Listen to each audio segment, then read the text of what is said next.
Check this out. You know how you hear stories and myths about martial art accomplishments, fights against incredible odds, and all that kind of stuff? Well, I got one for you. I hadn't been in Cincinnati that long, maybe, I don't know, 2 or 3 years. But when I got here, one of the things that really bothered me was the fact that most of the martial artists here, they wanted to change me. They wanted me to join their organizations or dojo or whatever.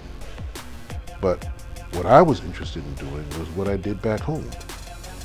Just maybe coming in after hours and training with them, sharing some ideas, that kind of thing. Well, there were just a couple of people who didn't want to change me. And this gentleman was one of them.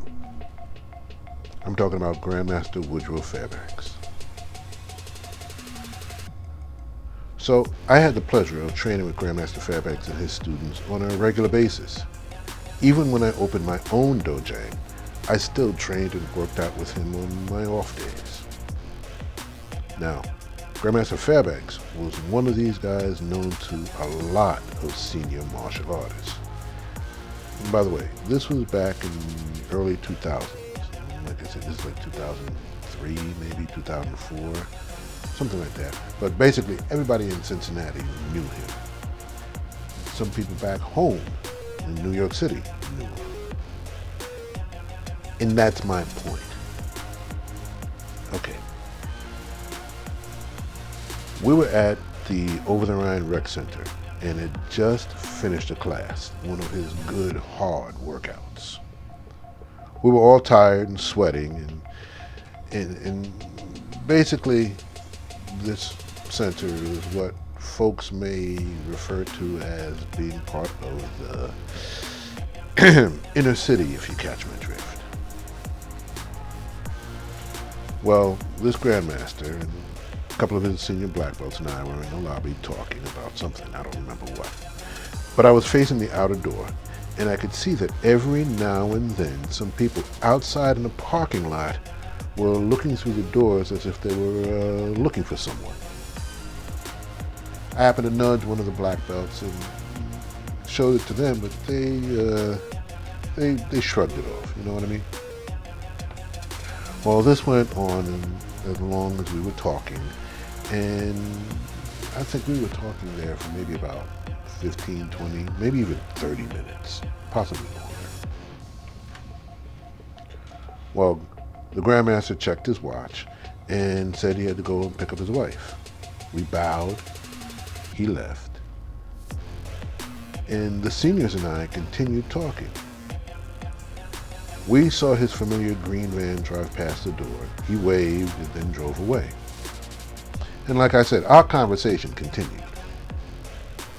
And then I saw these people looking again. In fact, a couple even came inside the center and looked around. Again, it looked like they were looking for someone.